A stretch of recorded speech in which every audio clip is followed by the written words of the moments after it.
There we go.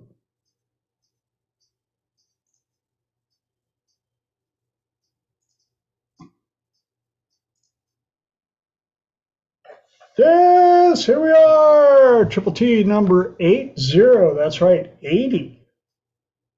Holy banana boats, Batman. Welcome to Triple T on July 11th, 2023. Hope y'all are keeping cool. It's a little warmish out here in Dallas, Texas. But I'm alive, so there's that. And we do have AC. Always a good thing. Yes. And for those of you joining in on YouTube, hi, Mom.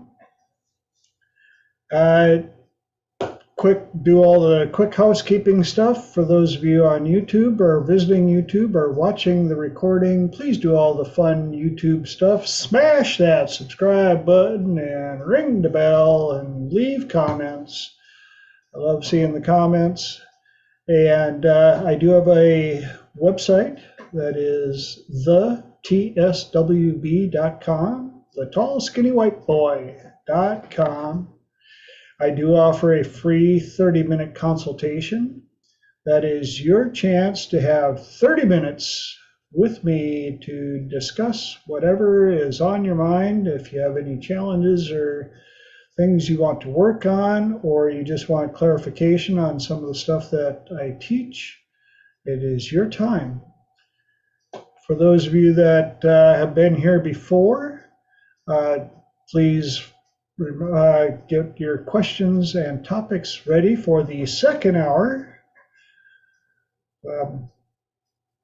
If you've been around, you know that the second hour turns into the polite squirrel contest. After you, please, after you. I didn't want to rush it. I didn't want to take up everybody's time.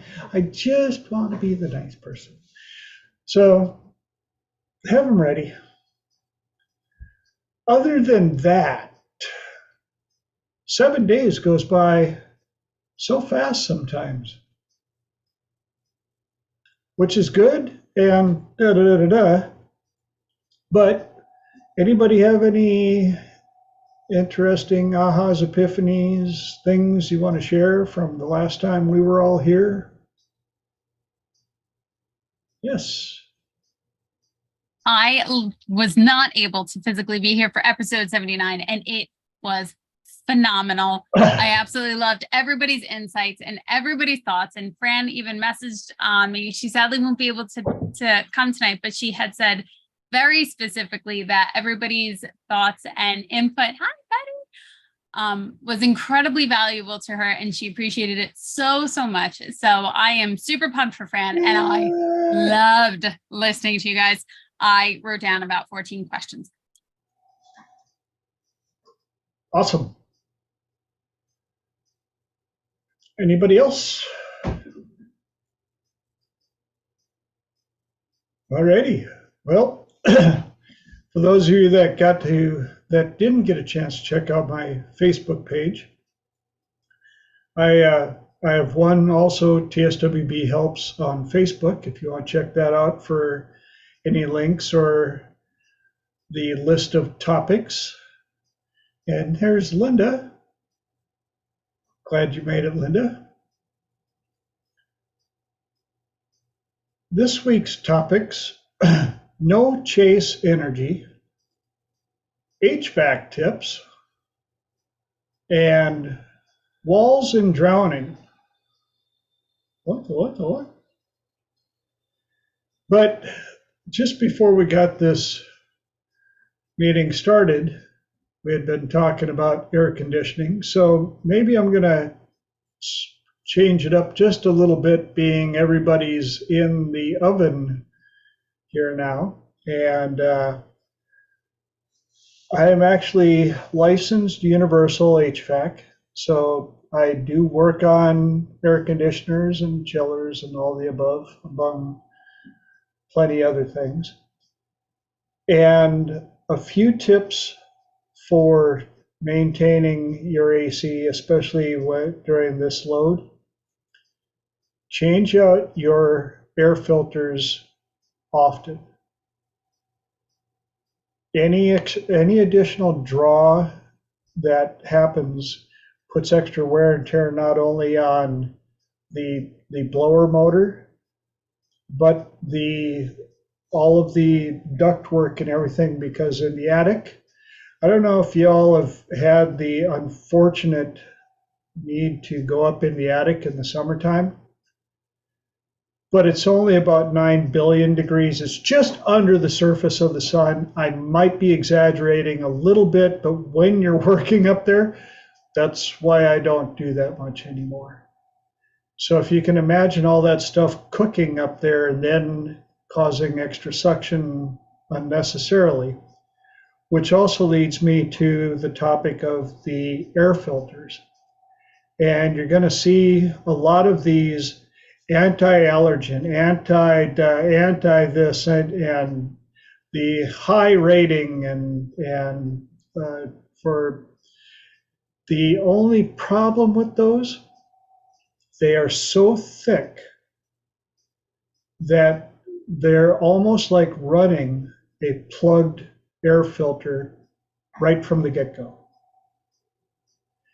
If your air in your house is good enough to be breathing with the AC off, you don't really need a super duper air filter for your system. In fact, you don't want to go for the absolute rock bottom cheapo, because you do want to keep the AC condensing unit clean. But if you go in that middle area, there'll be enough flow for that air to really circulate well in the house, and you won't put as much strain on the blower motor. The other thing to keep in mind is when ACs are running, they create a lot of water, and that water has to go somewhere. And a lot of times what happens, being you have a fresh supply of beautiful, clean, clear, cold water, even plants want to find it. And so what'll happen is you'll get plants that will grow their roots right into that drain line, and they'll plug it up, and the water's got to go somewhere. And that's when you find out exactly how much water an AC unit will actually produce. We have had ceilings fall in. People go on vacation, leave the AC on. They've got an AC unit up in the attic, and the water drain, the condensate drain, plugs up, and that AC will actually slowly flood the attic. So, little tip for that, make sure that you check them every now and then. Figure out where it's at. Look for any sign of blockages or it backing up. And you can clean them out pretty easily with a shop vac. Figure out where the drain is on the outside of the house. Make sure that there's plenty of clearance. I usually like to keep at least 6 inches minimum clearance to the ground.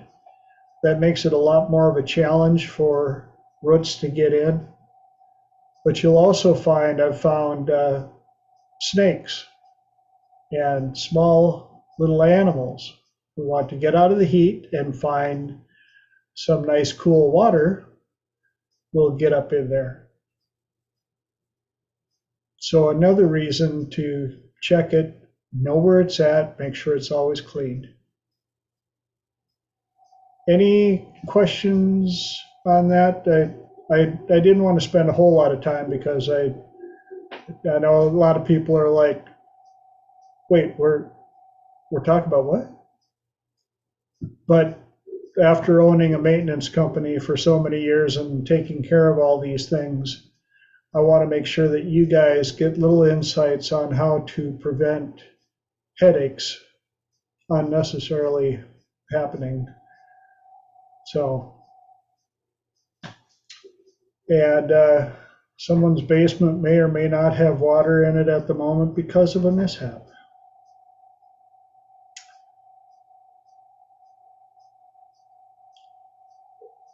How much water may or may not have shown up because of that little mishap? Enough to cause an issue that I have 3 dehumidifiers and a shop vac and all sorts of fun functional ways of trying to zap water out from under the floor. And I know exactly what that looks like because I've had to provide, set up, clean up, redo, restore, all the fun stuff after that little mishap. So it was really funny, actually, while it was happening. I was still really grateful that I had the ability to be there and to do it, and that it wasn't worse, and it was still able to find the calmness in it, and still able to make an situation not so perspective. It does matter. the nice thing about that is it is very clean water and it's cold. Cold water causes much less problems than hot water does. I've had hot water lines pop in the walls, and when that, you have to get on that pronto because it will create mold in a heartbeat. Whereas the cold water just seeps in, and the quicker you can get to it, the better.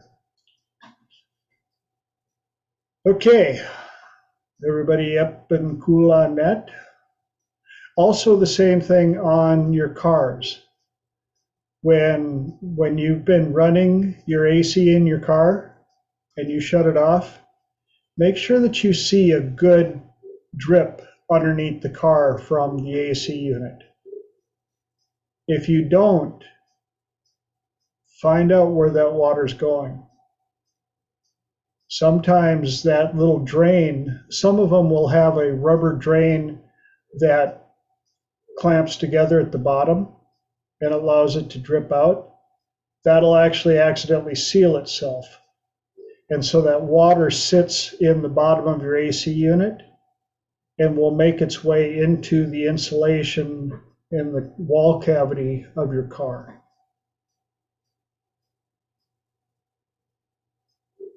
So anything, I hate to say this, but if my dog doesn't stop barking in the next few seconds, I may have to let somebody take over for a quick second, and I'll be right back. The joys of dog ownership.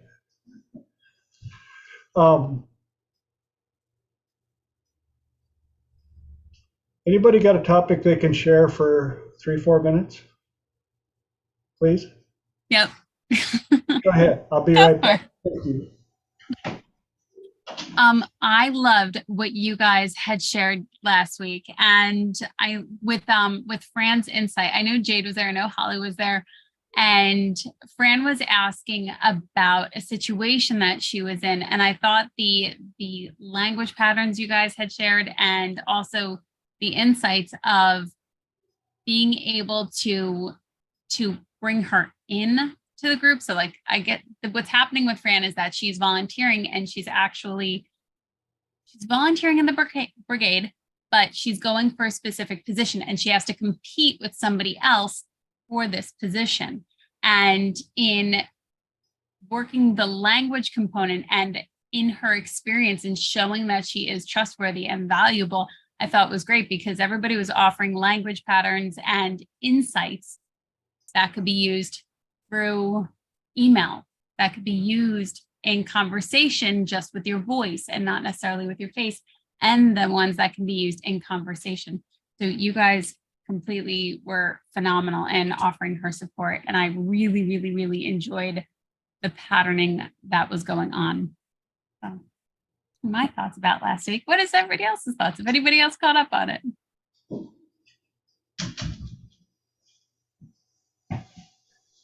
Hi. We were talking. So did Fran get the position or not? I don't know.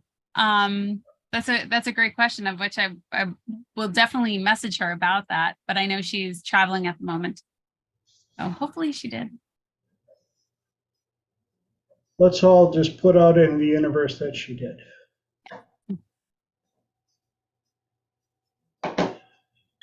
Okay. Apparently, there was a leaf blowing somewhere. Went down there and he's just laying on the back porch.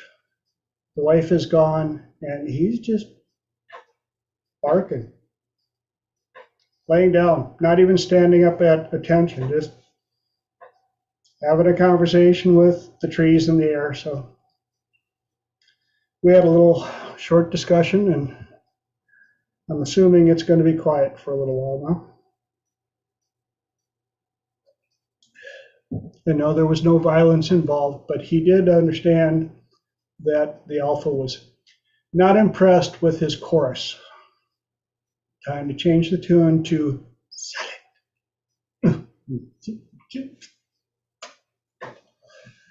So back to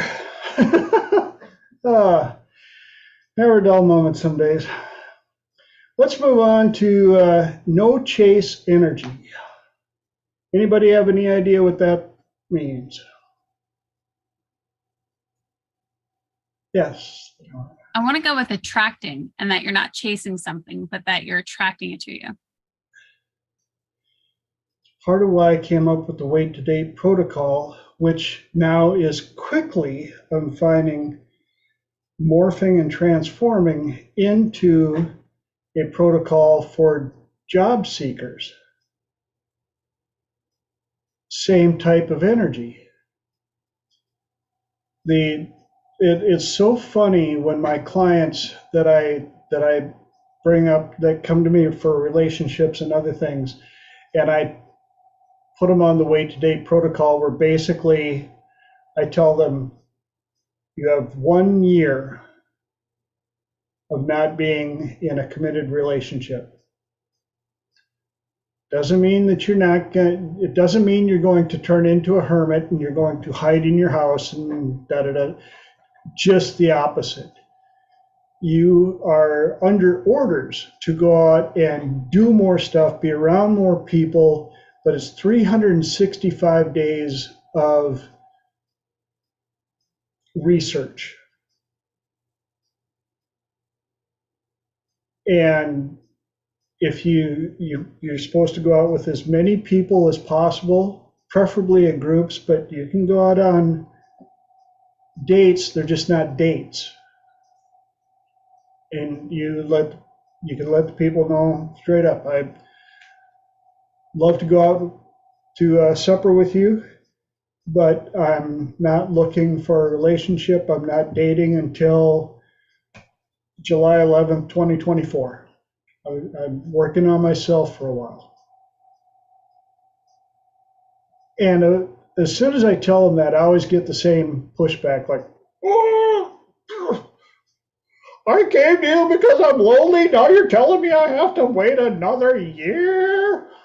Like, yeah, pretty much, yeah. But a funny thing happens.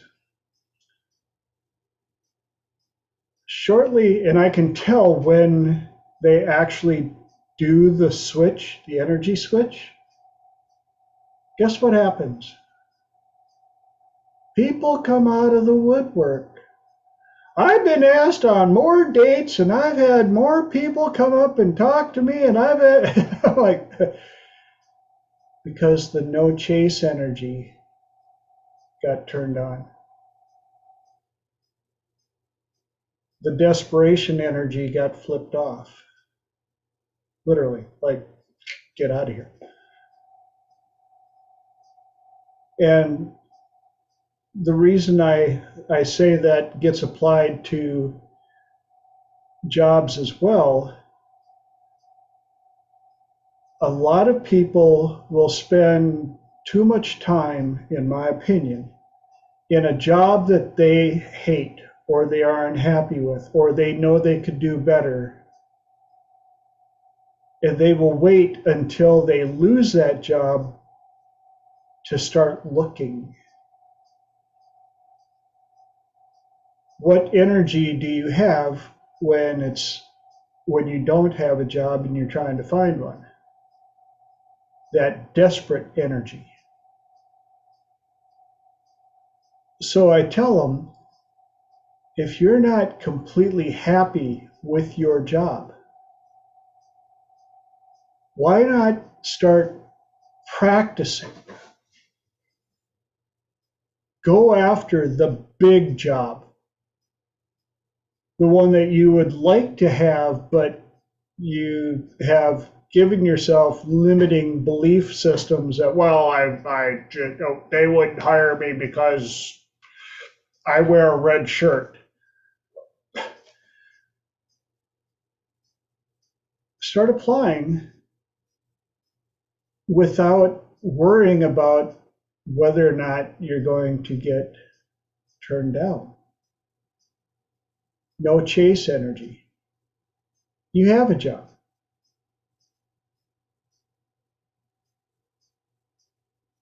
And you can tell them straight up, I have a job right now.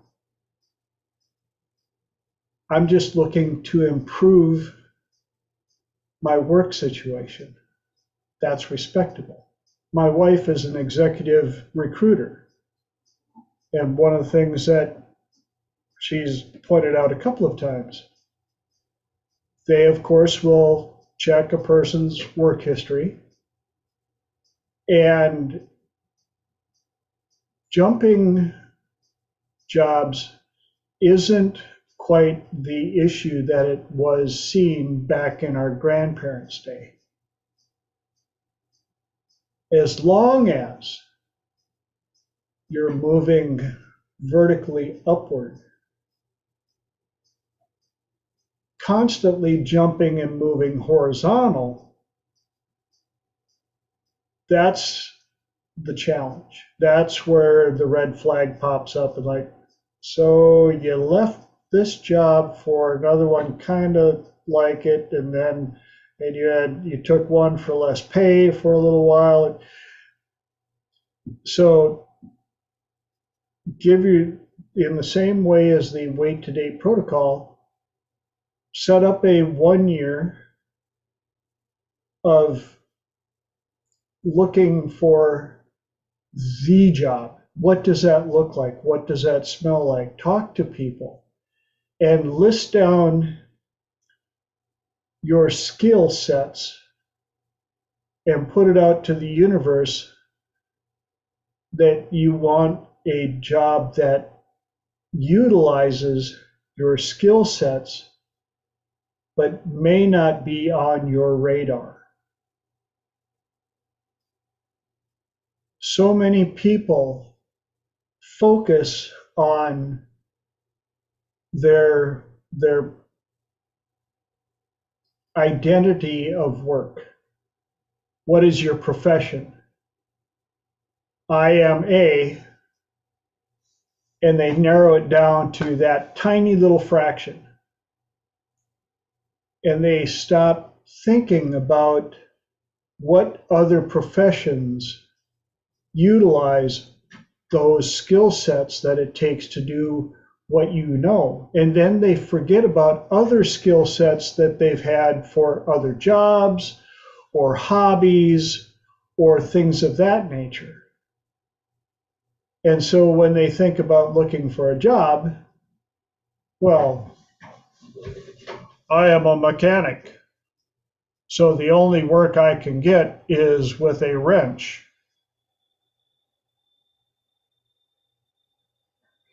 Well, mechanics also have problem-solving skills. They have a lot of different skill sets that go beyond just being able to turn a wrench that they don't think about. And there's a lot of skills, a lot of jobs out there that take those types of skill sets. And I promise you guys, 10 years ago, if somebody had told me that I would be doing this, no, no, not even a blip on my radar. And yet, when I look at it, this work takes advantage of the biggest majority of my skill sets.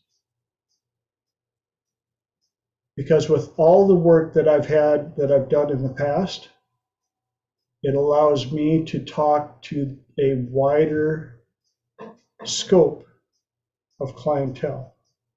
And Lenora has her hand up. So I wanted to chime in here.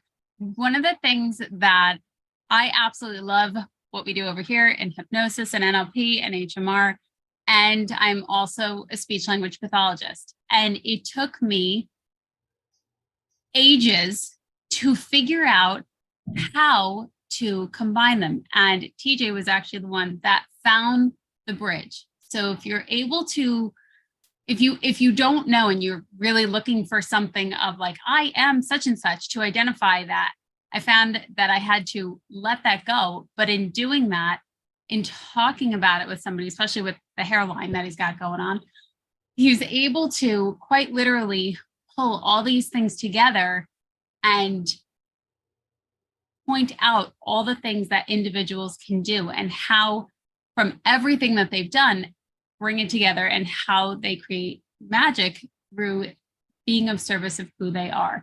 So if you have a variety of things and you don't know how to combine them all, I highly recommend going to DJ, and he'll distill it down to a 5-year-old sentence, which is incredibly helpful. And it will help when you are able to do that. It helps you give a massive opening of going, oh, I can do that. Oh, I can do that too. Oh, I can connect it here. And it's quite literally connecting the dots of all these things that you might not have known how to do it. So I know Brian actually is a phenomenal yoga instructor, and he has an amazing practice and business, and he's got a book coming out in December, and he does so many different things. And if you ask the title, you'd say, oh, he's a yoga instructor, but he does so many different things. And because he's able to combine them, same with Savo, same with Jade and Holly and everybody here, it's an incredible thing. And if you have so many different things that you enjoy and you don't know how to combine them, talk to other people about it that have found ways to combine it, because they see things and they light up, and it makes a difference. That makes all the difference. Thank you for sharing.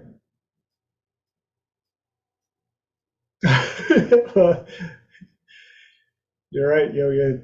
Thanks, Lenora. I promise I didn't pay her to say that. Same here.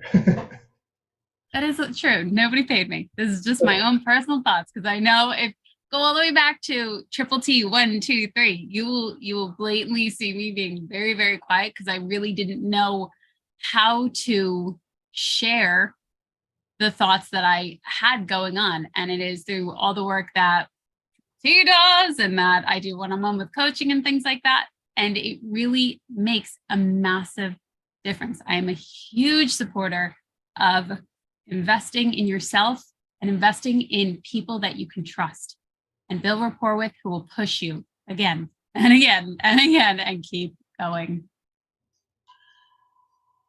And I tell my relationship clients to write a journal describing who their person is in every single tiny, minute detail that comes across their mind for the entire year. When you are out and about, observe couples, observe singles, listen to people talk about what they're looking for, or what their partner is, or and you list down what you like and what you don't like, what you want and what you don't want, to prevent what I call the genie and the leprechaun curse,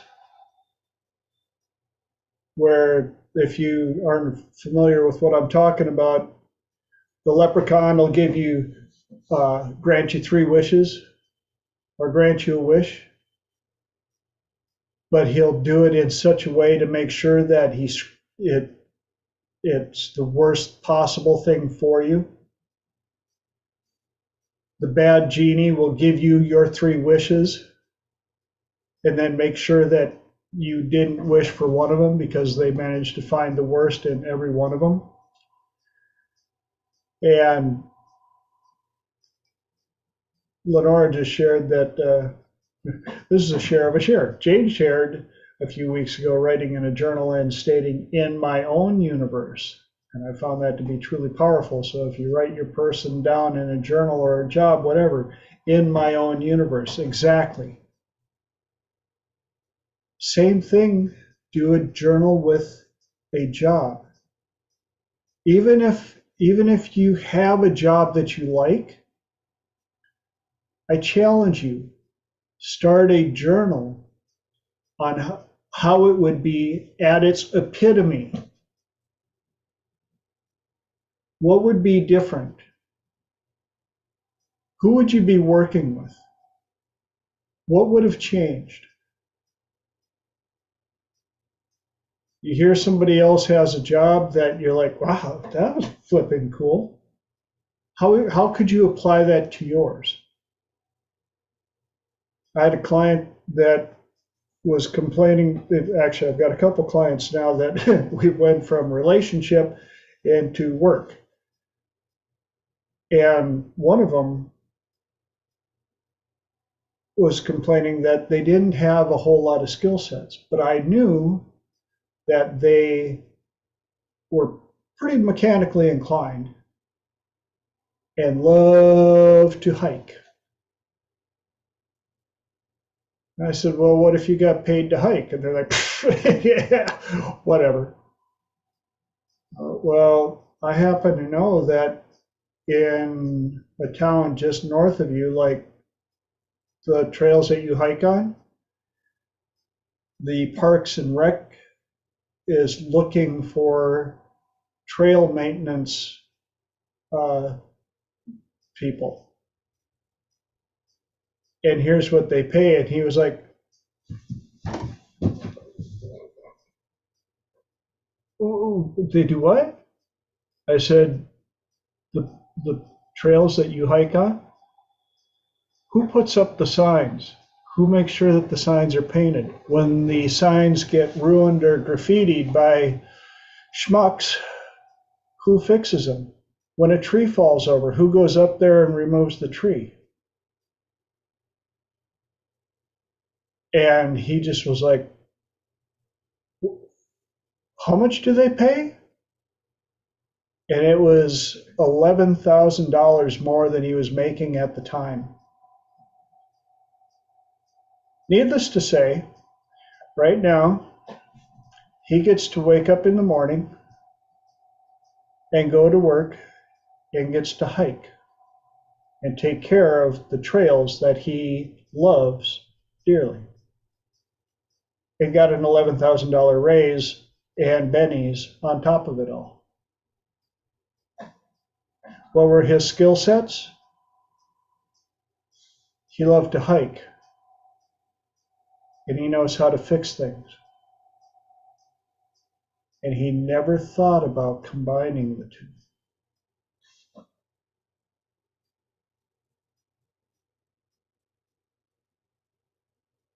He also was looking but wasn't looking. He already had a job. He just wasn't really happy with it. So back to the no chase energy. Sometimes the easiest way to catch a butterfly is to sit your butt down. And that butterfly will come and land right on your nose and go, about time.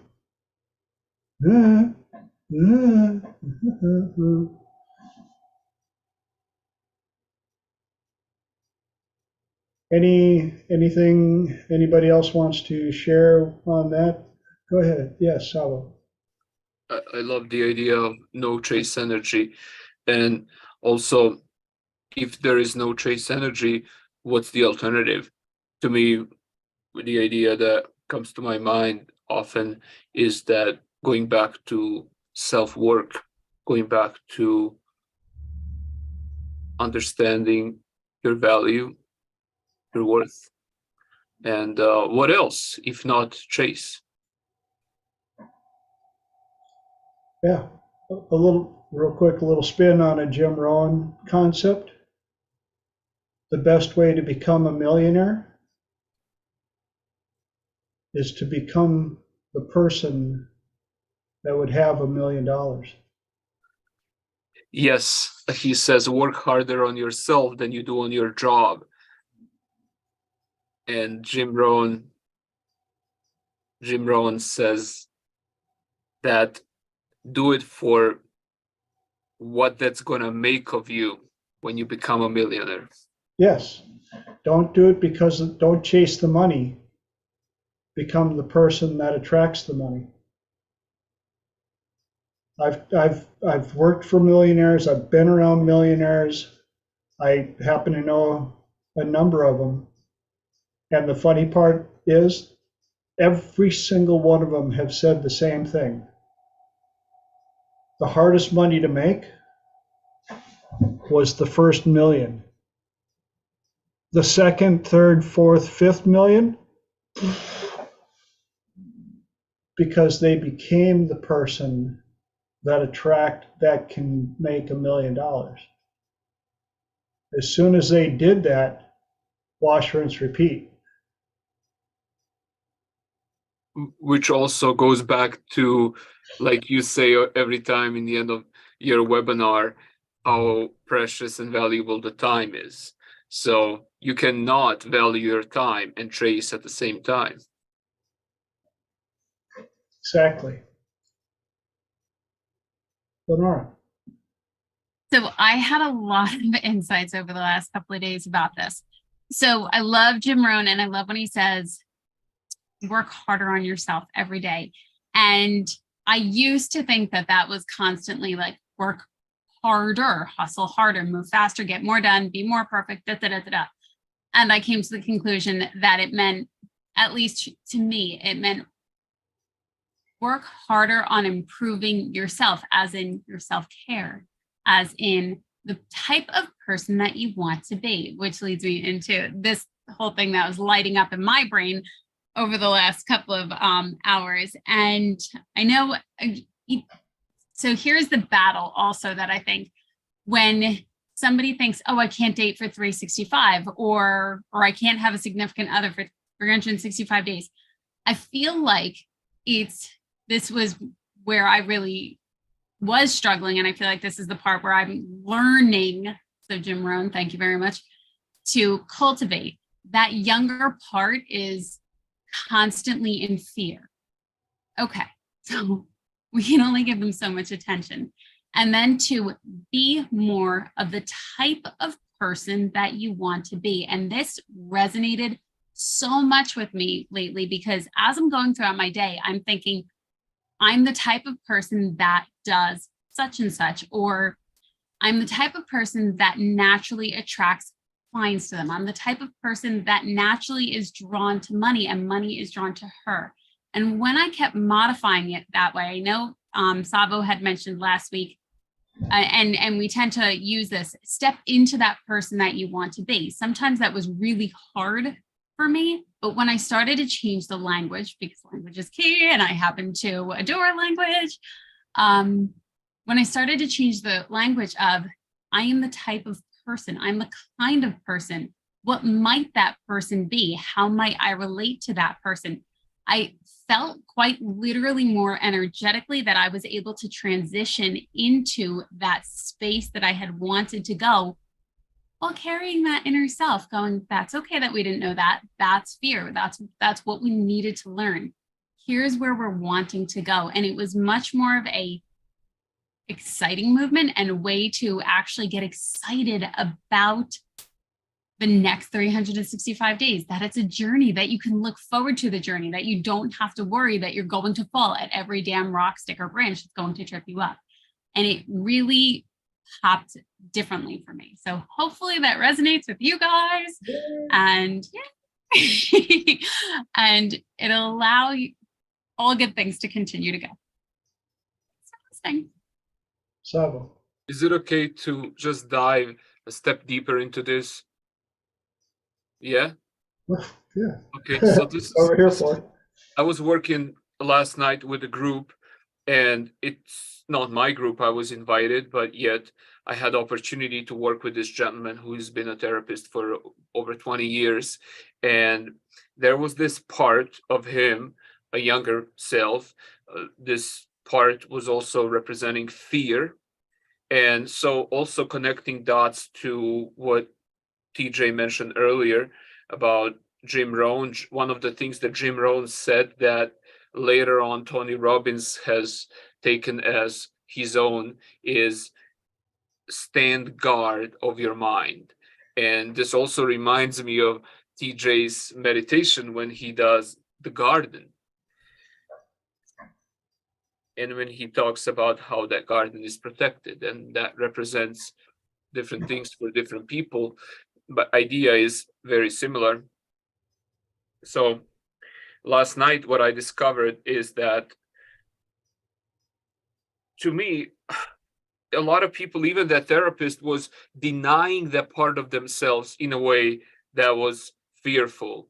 Or it would be, sometimes they would do inner child work, go back to that part of themselves that's fearful, which is beneficial. Yet I have discovered that something from that I've learned from Marissa Peer a long time ago, when there is a part of a person, whether that's they see that through metaphor of inner child, which is just activating that neurology inside of you, that the best integration really happens, Marissa says, if we can give that part a role, function, purpose, and intention. And so what can you have that part do for you?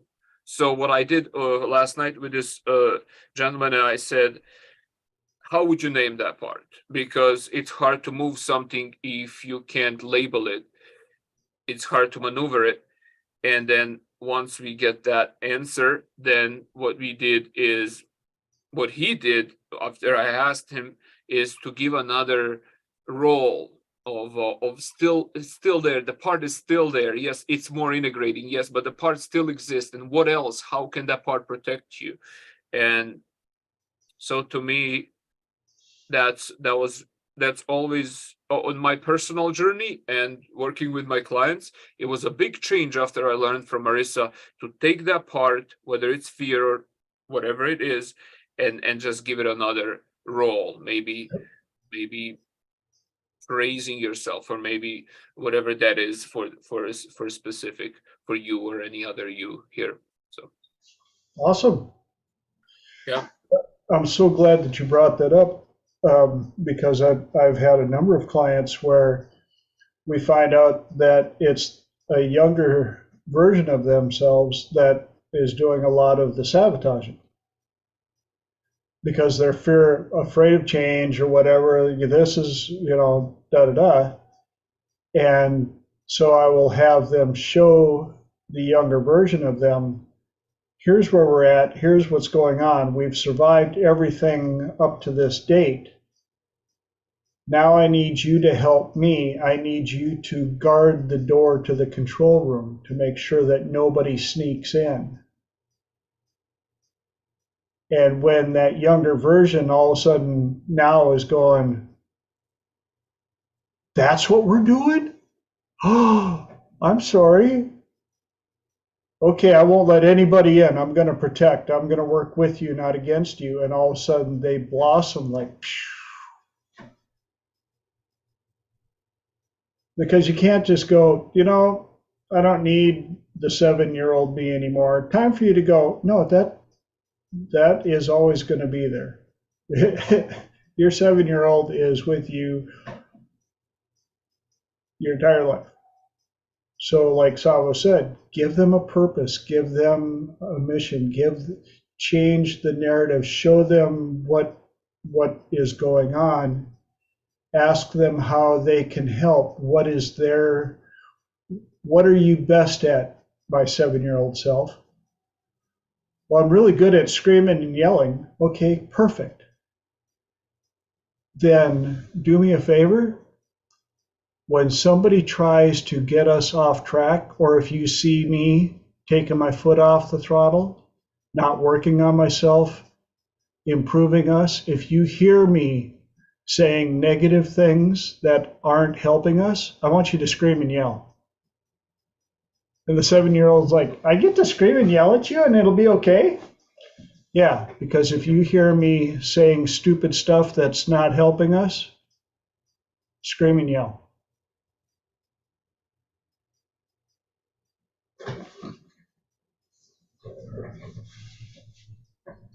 Which brings us into a beautiful segue for the last 15 minutes on the last topic that I picked out, which is walls and drowning. Yes, I saw that look. Walls and drowning. All right.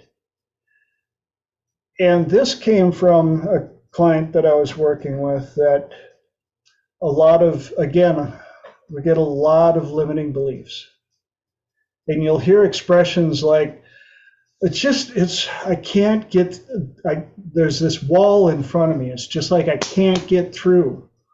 Or the fear was so, there was so much fear, I was drowning in it. I was drowning in it.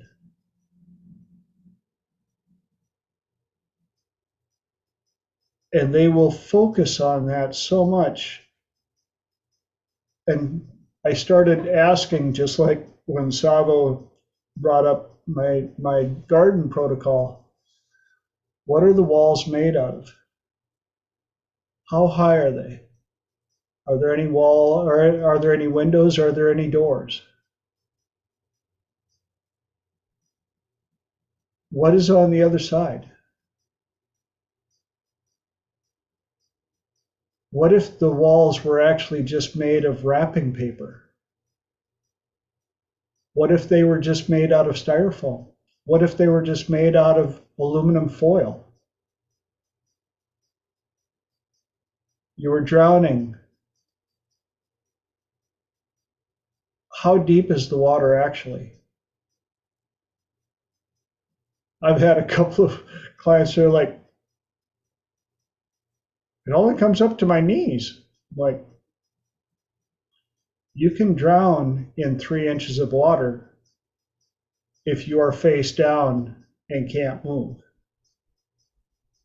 until you realize that it's only 3 inches of water and you have the power to stand up.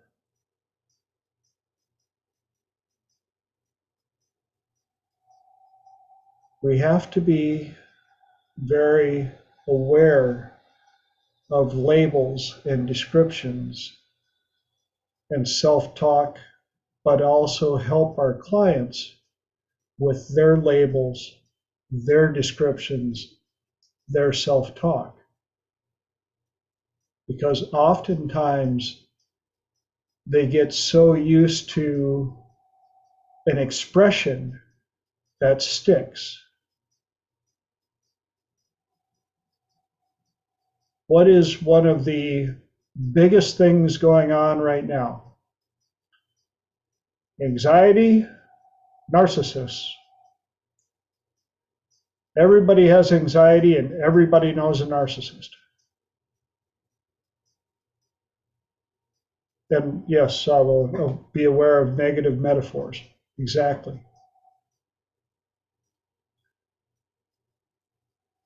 The problem is a lot of these catchphrases, people don't understand the amount of power attached to it.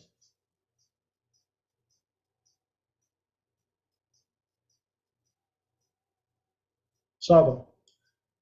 I'm going to share this brief experience with one of the clients. Please. Where they had a wall.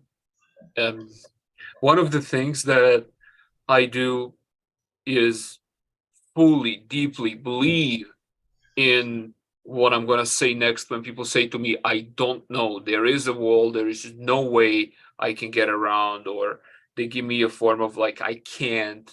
I would ask, how would it be if you could? Oh no, that's just impossible. I would feel in my body and in my mind and say, if you just put that on the side now, and how would it be if there was no problem? Where would you be? So a similar experience I had with this client. They said there is a wall, and they said the texture, the size, and they tried to get under. It didn't work. They tried to dig under. They tried to jump over. They tried to go around, and it's like a Chinese type of a wall, impossible to get around. And then I said, I'm curious, how would it be if you were on the other side now? And they said, well, on the other side, it's much better place. A little smile. What do you see on your left? What do you see on your right side? And when they really associated themselves being on the other side, I said, I'm curious, how did you get there? Did you teleport? And they said, oh, the power of the mind. I said, the mind? Whose mind? They go, my mind. Oh, okay. So that was beneficial. The question of how would it be if you were there, it bypasses a lot. So Awesome. Thank you. One of the things that I did was I asked him, well, if you can't do it, what type of a machine would do it? Because it was built somehow. Could you do it with a big skid loader? Could you do it? What if we took a 50 caliber machine gun and shot at it? How many rounds do you think it would take to put a hole in it? You know, depending on who you're talking to. I've used metaphors. I've been lovingly, jokingly called Metaphor Man many times because I can come up with metaphors on the fly. And I've said it before, this is the importance of getting to know your client as much as possible. Figure out what their background is, what kind of work they do, things that they will easily associate and relate to. I knew one was big time swimmer. I said, well, what if we had a underground river that you could swim under? One was a heavy equipment operator. Well, he had no problem jumping into some heavy duty machinery. And the funny thing was, when he busted through it, he found out it was styrofoam. He was actually a little underwhelmed. He was like, it was just styrofoam. I'm like, I'm sorry, you want to go back and we could build it with rocks and you could smash the rocks? I mean, but you're on the other side. How's that feel?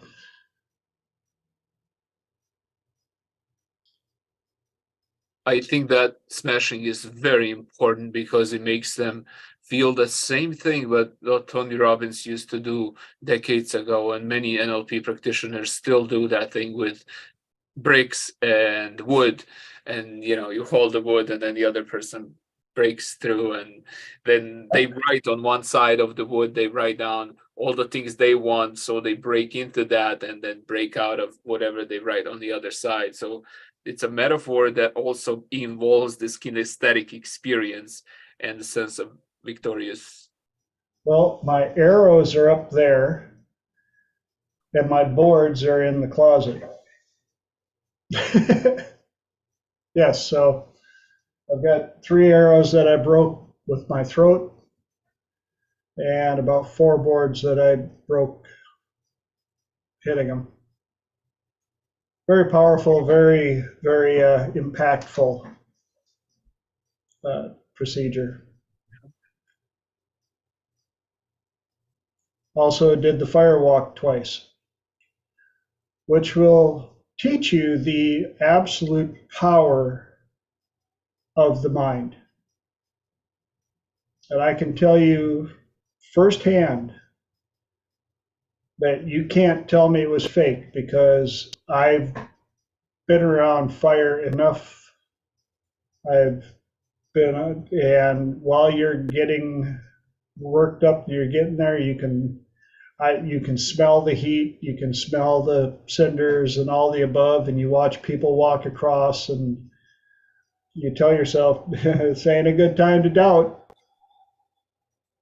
Nope, nope. So I was like, right before I got to do my first fire walk, they were adding fresh cinders. And I'm like, load it up, bring it on, put them babies on, stack them up high. I want to see some fire. And they're like, all right, cool. And I'm 6'4". I can do a pretty heavy stride. I army marched that thing. I took baby steps hard and fast because I wanted to prove to myself either I'm going to end up with third-degree blisters or I'm going to end up with third-degree intention of holy banana balls, Batman, this works. Third-degree black belt. Yeah, and I got to the other side and it happened just like that. And also, they're stopping you and they're spraying down your feet to make sure that there aren't any hot coals sitting on top, because I was shuffling coals.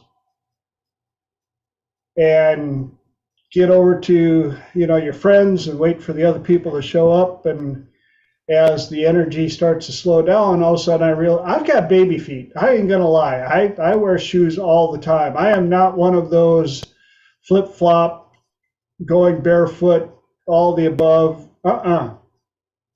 We left our shoes way back in the auditorium, walked all the way there, sidewalks that hadn't been swept and across streets and into this vacant lot and to do the fire walk. And I'm standing there chit-chatting and just enough adrenaline to run a small city. And all of a sudden one of the guys from my group was like, ah! Looked down and they had missed one coal between his toes. And it actually burned his toes. That went right between his big toe and the other one, right in the web. And they had to do a little put some salve on it and stuff. And that's when I started realizing that we're standing in a really, how old blacktop gets really rough sometimes? That's what we were standing on. I'm like, ow. We go back now? Yeah, we go back now because I got baby feet and I don't have my shoes. And I didn't realize the walk back sucked. I'm like, can you just put me back into state so I can walk back comfortably? So yeah, did that twice. Got the shirt, all the above.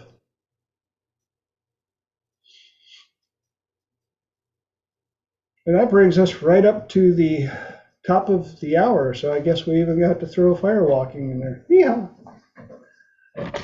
Anybody got anything else before we change gears? Any comments, ahas, epiphanies on what we've talked about so far? Then I guess it is time to open up, open mic, open platform. Anybody got anything, questions, topics? I know you do, so I'm just going to say, blurt them out. Let's go. Rock and roll. Yes, Lenora. I have a.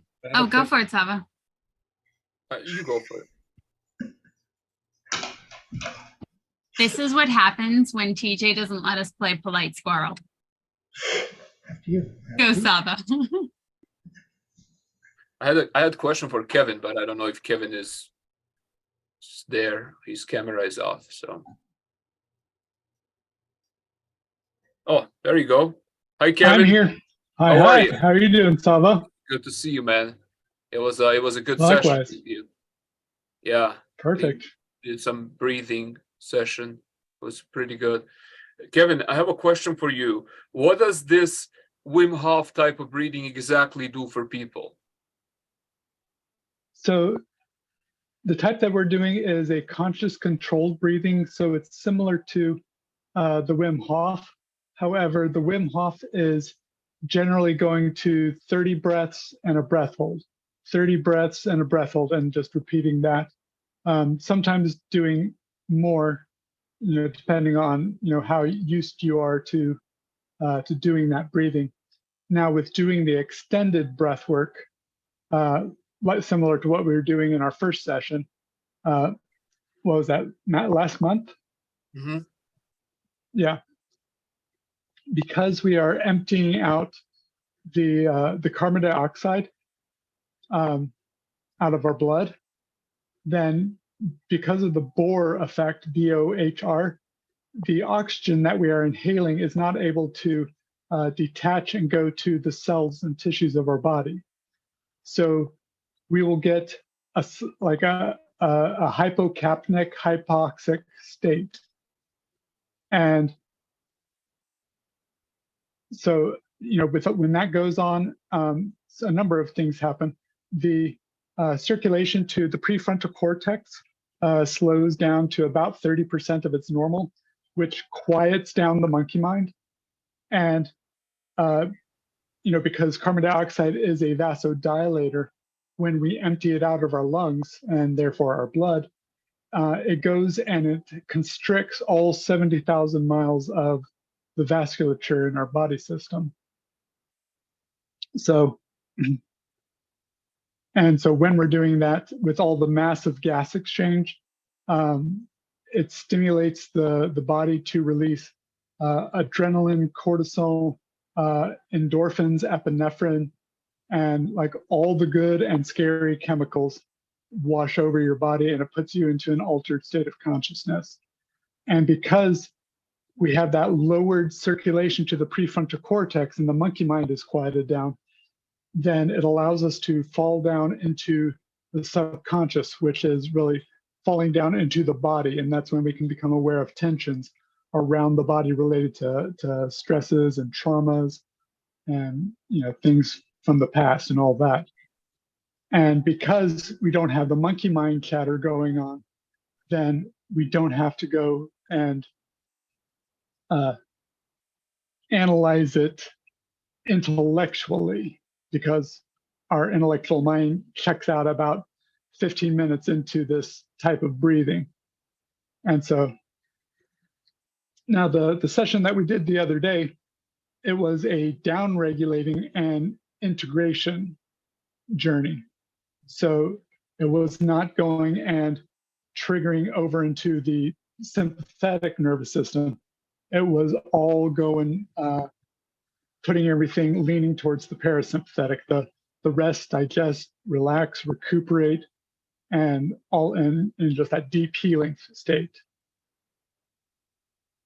So I noticed, Kevin, that the state deepens a lot more if that breath is constantly, and I think Brian will definitely be able to connect with this, because when you do yoga and you have an instructor who constantly reminds you of breath, is the state that you get in is much deeper, and it can be very, very liberating, very relaxing, and like Kevin said, the other part of your mind comes in play and prefrontal cortex shuts down. mm-hmm.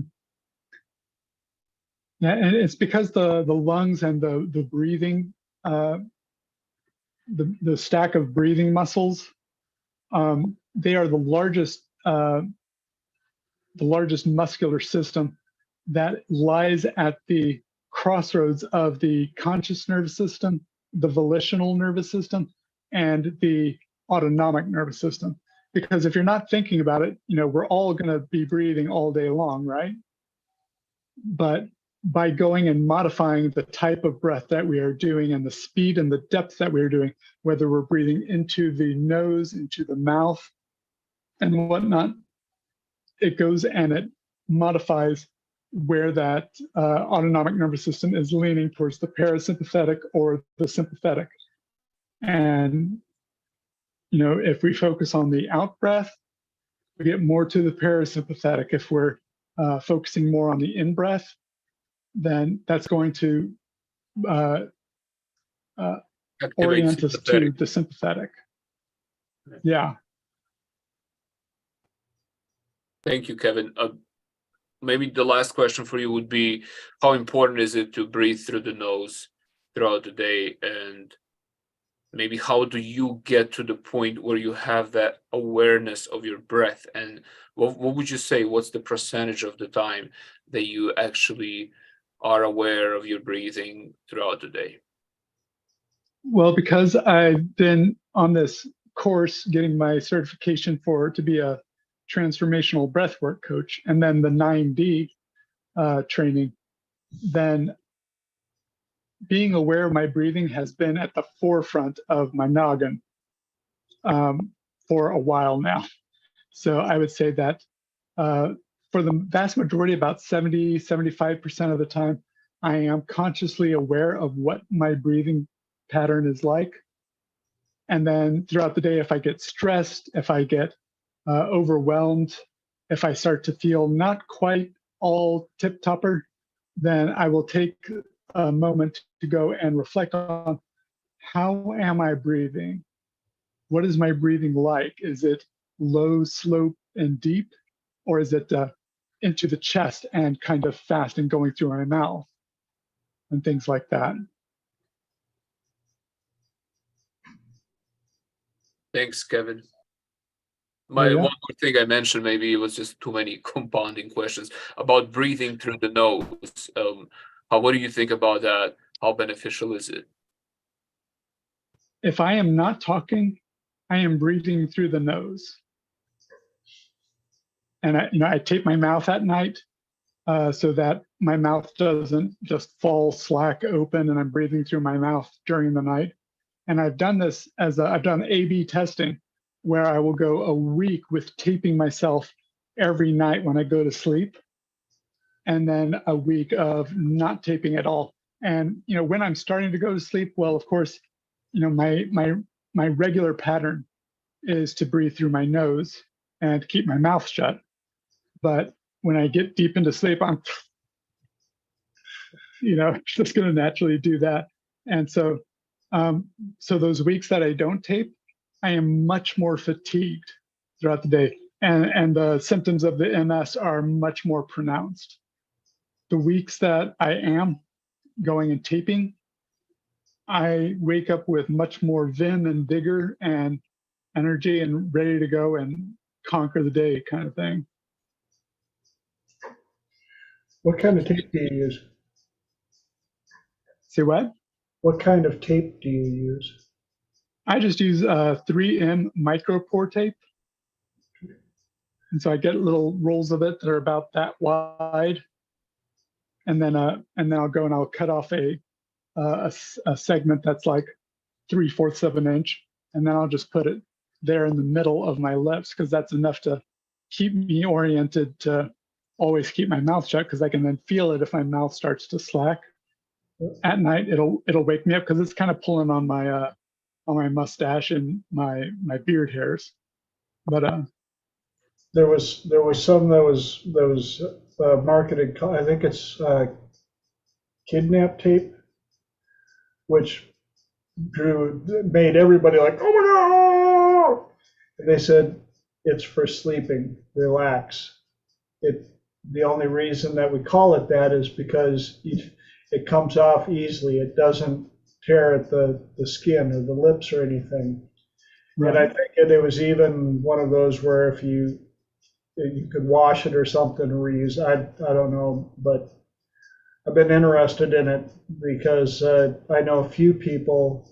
I've got a few friends that, man, you didn't want to sleep in a room next to them or even on that end of the house. Because like you say, right, as soon as they fell asleep, they're and the walls are shaking, and you're trying to make sure that the glasses don't come off of the, and like you say, they wake up and they're as tired as they went to sleep. Right. Yeah, just wore completely slap out. Yeah. So really good stuff. That's why I love Second Hour. You guys teach me so much stuff, and it's such good stuff. Thank you for sharing. I appreciate that. Lenore, you had a question? Of course. all of that information was absolutely fascinating. Thank you so much, Savo, for asking questions. And Kevin, thank you so much for sharing all of that information, because I am definitely going to be diving deeper in on this. When I was much younger, I actually had a tongue thrust, and my speech therapist told me, as I was going to sleep every night, tell yourself 10 times in a row, I will use, and what she had called my new swallow all night, because I had a different swallowing pattern. That's neither here nor there. Point of it is I actually, when I'm with my clients that are in nursing facilities, I will help them close their mouth by having them repeat this as they go to sleep. But also I will do a towel and I will have it support underneath their neck, because I can't really tape their mouth closed, but it is completely a massive issue for them. So those are some of the hacks that I use to help in the event that you don't have tape. Excellent. Yeah, absolutely. Cool. All right.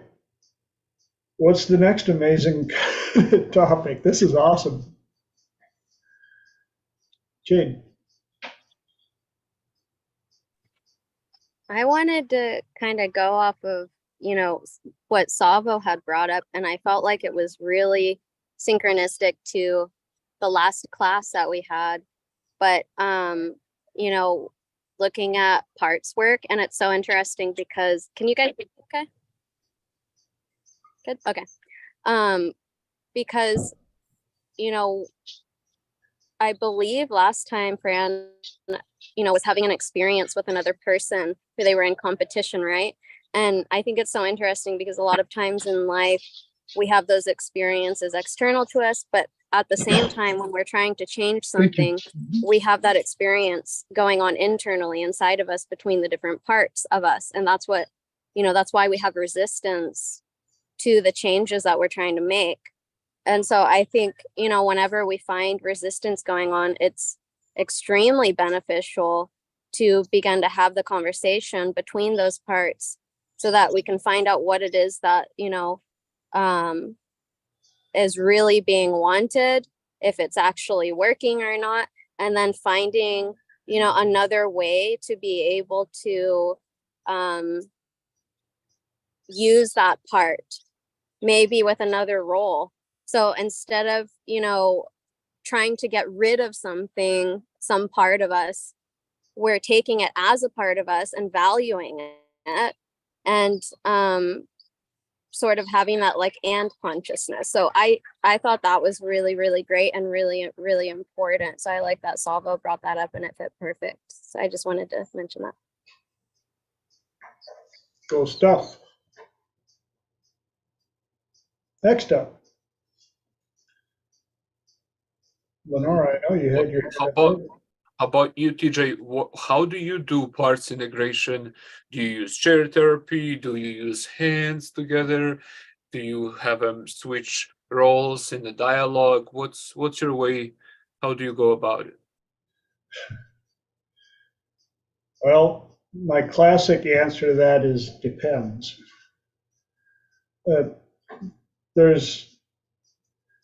I've been blessed to learn from enough people and work with enough clients that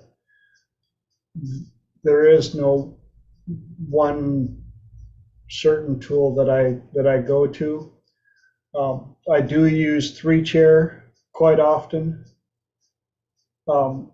because it's so easy for me to separate them,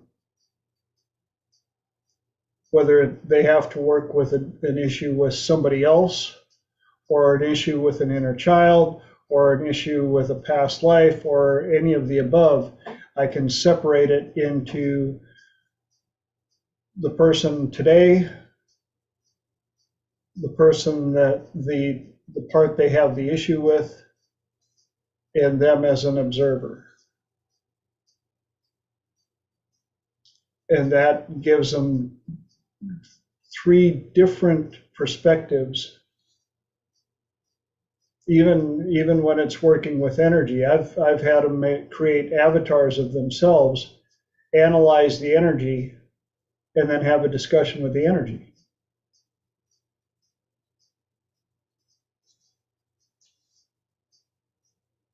And when they can have a back and forth conversation about an issue while also viewing it from the side as an observer, the information that they glean from that is amazing. And I know that there's some people out there watching the replay or on YouTube, and they're going. So basically, you have a discussion with yourself. Isn't that like, woohoo? Well, kind of, yes. I mean, you can talk to yourself. It's when you argue with yourself and you're mad because you lost. You might May want to I? have one of us help you out. But May I, TJ? Hello, good morning, good evening. Good afternoon. Elijah, How are you? I'm well, thanks. Good to see you. Or May I jump in? Please. For a moment? Thank you. The problems that people have, and this is going to be a little bit out there, but I hope you find it useful. The problems that people have are made up, are they not? Vast majority. You see, I've had clients come to me and say, well, I'm scarred because my mother did this when I was younger, or my older sister did that when I was younger, or my teacher shouted at me when I was younger. That's why I'm broken. Right? Yep. And, I'm sometimes, as you know, TJ, sometimes I'm very much an in-your-face hypnotist. And, if I think the client can handle it, a little bit of tough love, I might ask them, where are they? Right now, where are they? Is your mother here right now? Is she bullying you? Are those bullies here right now? Are they calling you names? Where are they? Are they in this room? Are they in the next room? Are they round the corner waiting for you? And she'd be like, no, it's in my memory. Oh, really? So you're remembering something and going back to a bad place over and over and over again in your head and then behaving as if it were real? Surely the stuff I'm asking you to make up. You see, when this is the reason I jumped in here is because you said, oh, people say, oh, you're talking to yourself, and isn't that a bit blah, blah, blah, right? But surely the things that I'm suggesting that you make up for yourself are less painful and more helpful than the ones you've been making up for yourself already. Does that not make sense to people? It's ridiculous as what you've been doing, so why not do something that's ridiculous that helps you going forward? Right? And like I said, this is something you can't really try this approach with everyone. Some people are more sensitive than others, but if you find that, you're with someone who does like a bit of tough love, this is a very excellent approach. And even if you're with someone who is not a tough, lovey type of person, and you need to kind of just gradually massage it into them so that they can figure it out on their own, then you still have that belief within yourself, right? That belief within yourself that reality is something we create within our minds. Okay? You can have, I don't know, God forbid, I hope it doesn't happen to anyone, knock on wood, right? But let's say there was like a car accident or something and someone was injured or harmed or whatever. You could ask 6 different witnesses and get 6 very different stories of Absolutely. how that accident happened and whose fault it was. And, this person didn't stop at the stop sign, but the other person should have known and but they accelerated, but no, they should have moved at the car in front and all that. You could get 5, 6 different, although there will be overlap. But what is the truth really? And the answer is, it depends who you ask and when and how. Right? And so I'd like you to think about that for a moment. What's your truth? What's important to you? And how can you explain that to the other people, the clients, the friends, the neighbors, in such a way that they want to take on what you're saying? Because that's what makes us better at communicating. And ultimately, our job is to help them to communicate better with themselves. Right? So thank you. I apologize if it was a long interruption. Thank you very much for listening to me. I might jump in again a little bit later if I'm feeling it. Elijah, I am so honored to have you join us from across the big pond in the UK there, and you're not the only one that has to get a little tough with some of the clients. I had 2 today that I had to pull off the nice gloves and basically get right in there and give them a little tough love, and it was what they needed to get through that barrier that they had put up that was mainly built by the stories they told themselves. Yes. You and I are very lucky, TJ, in that we met the older David Snyder, you know, who was a little bit more rough around the edges back in the day. Was a little bit more in your face back in the day, and he taught us some of the things I don't think he'd be teaching anymore. Yeah, sometimes it's necessary to cause the abreaction, or sometimes it's necessary to, do you know what I mean? That kind of thing. Yep. Right. And you know, I wouldn't recommend it. If you're not comfortable, please just put it back in the box. Right. Yeah. If you're not comfortable dealing with it, just put it back in the box. The scene fades, you tend to your breathing. Just repeat it over and over and over. Scene fades, tend to your breathing. Scene fades, tend to your breathing, and they will go back into being calm. But if you are confident and you do have the skills and you do have the experience, then while you got the hood up, you might as well fix the fucking car, right? You know what I mean? As long as you anywhere, anytime, for any reason. On anyone. That demon shows up, it is jumping in, diving head first. Let's go get it. Free fall. Jade? I think it was Kevin mentioned in the chat, the body keeps the score, and then can you hear me? Yes. Yep. Okay. The body keeps the score. A study that they did with the cherry blossom and with the mice.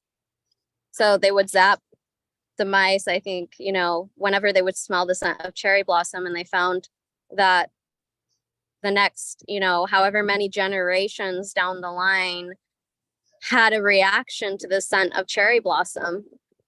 So I think that's so interesting. And I was wondering if you could maybe talk a little bit about ancestral healing, if you could.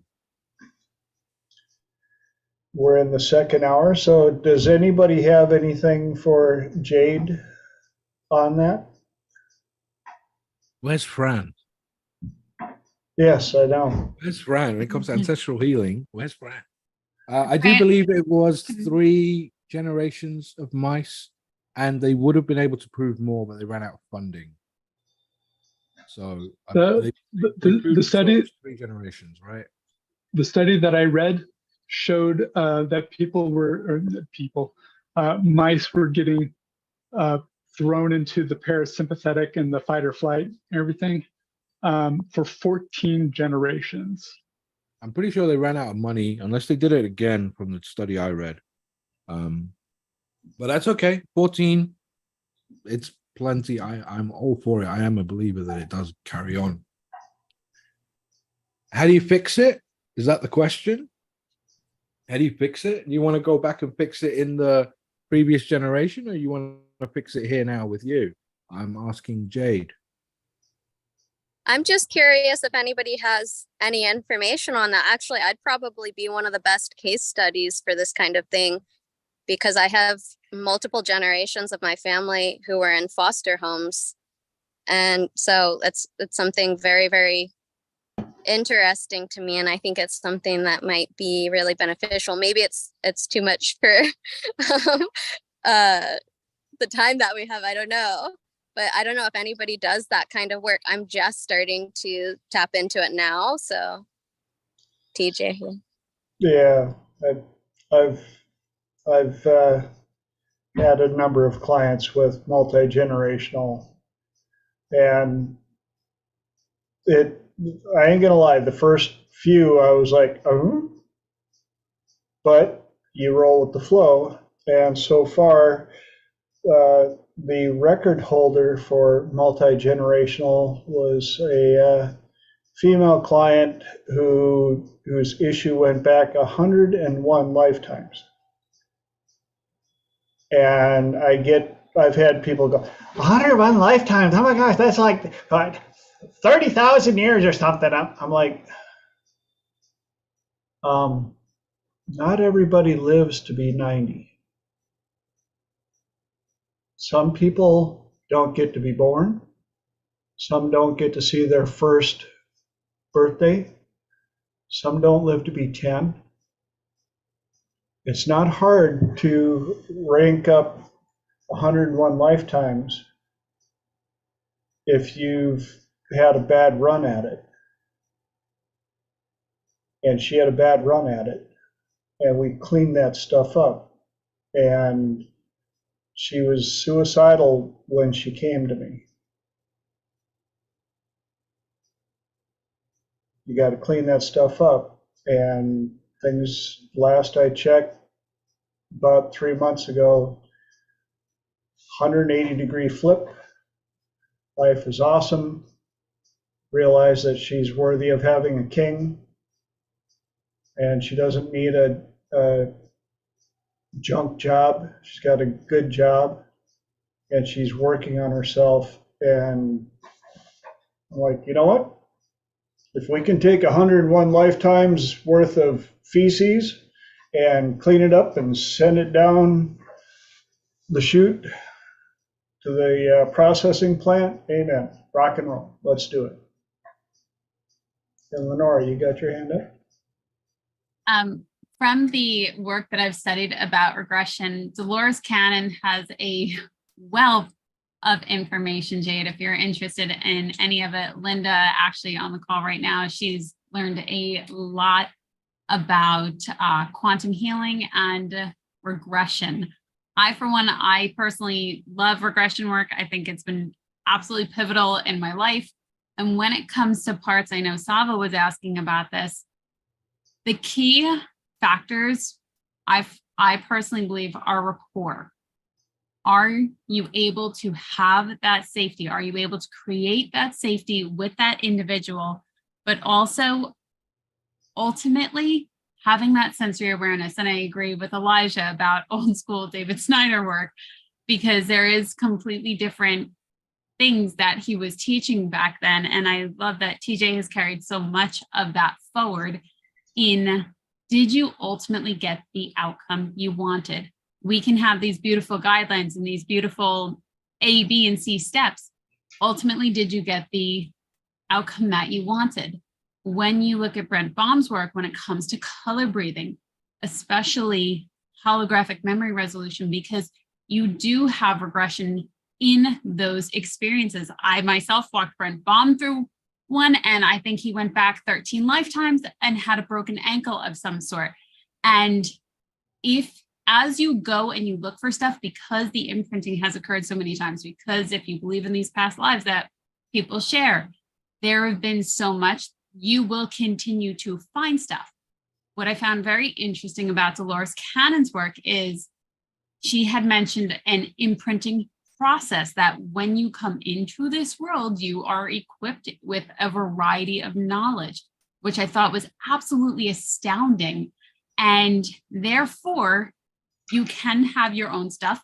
you can also have generational stuff, and you can also have stuff that is stored in memory from the stuff that you learned before you came here. So it really is this very, very expansive dive into possibilities and things that people have experienced. And if you're drawn to it, hands down, go and find as much information that will satisfy you and that you can enjoy and you can thrive off of, because it is a difference that makes a difference. And if you're finding that you're drawn to it, there's a reason that you're drawn to it.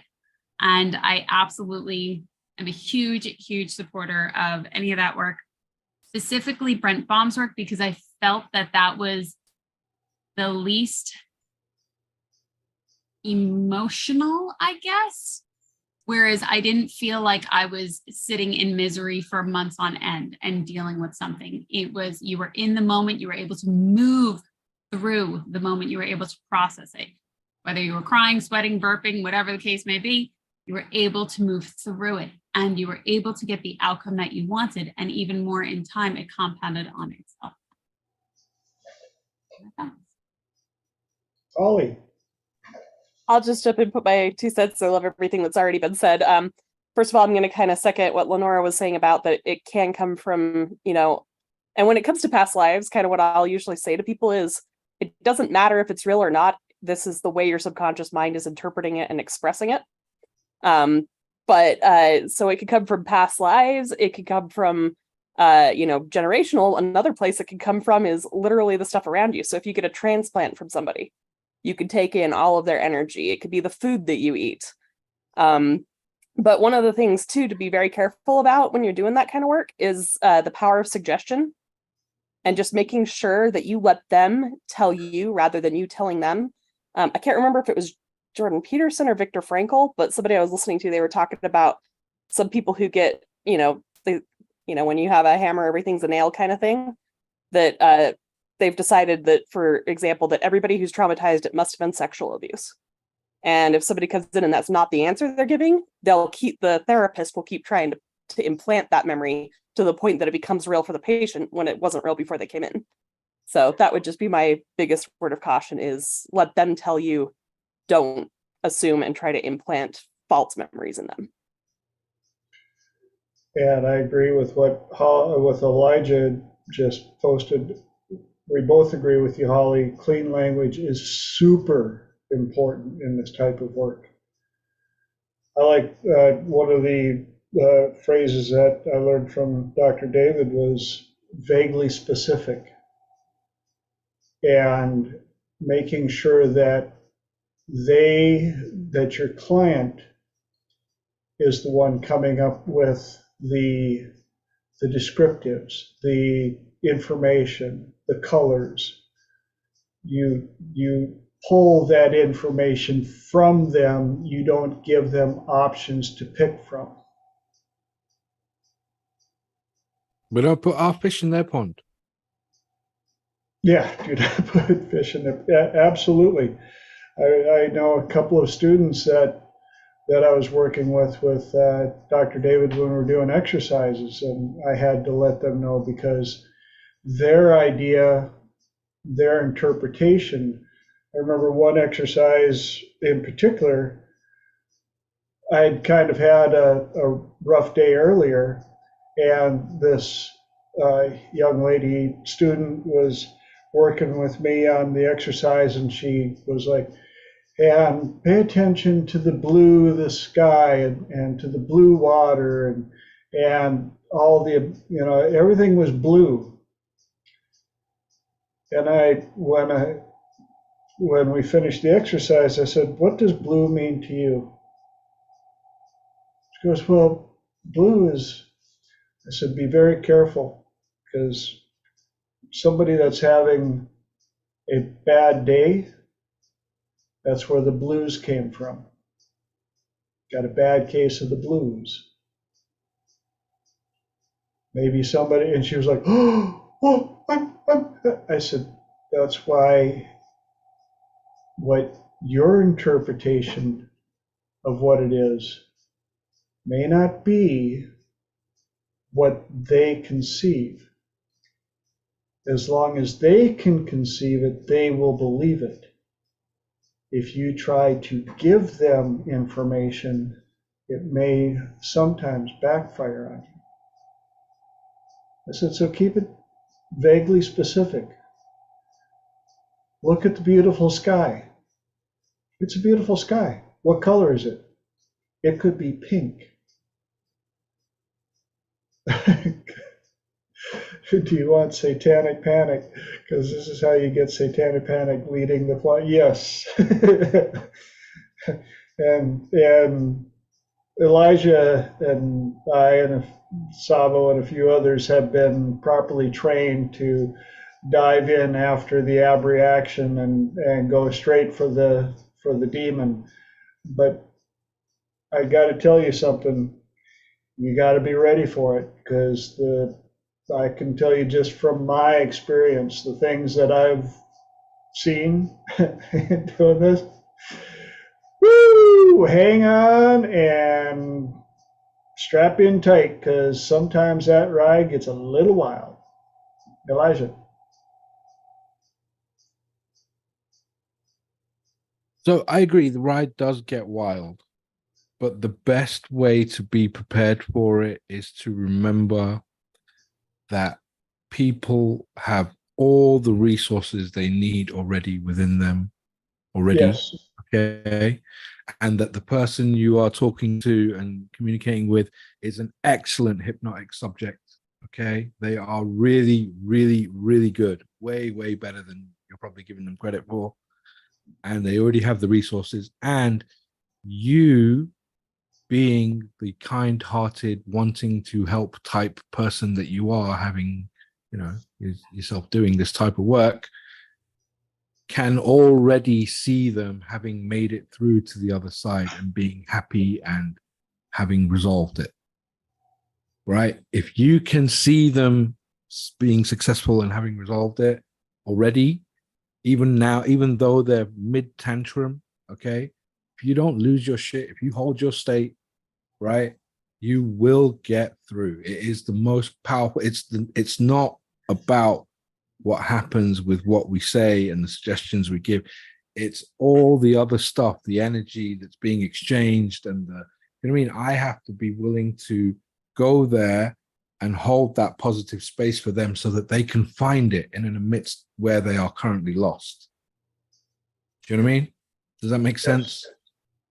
Called it co-modulating. For those who are a little bit less experienced and for those who are still, growing and practicing, I would say the best thing you can do is just truly believe that they have already everything they need and that they are going to make it through and everything's going to be great.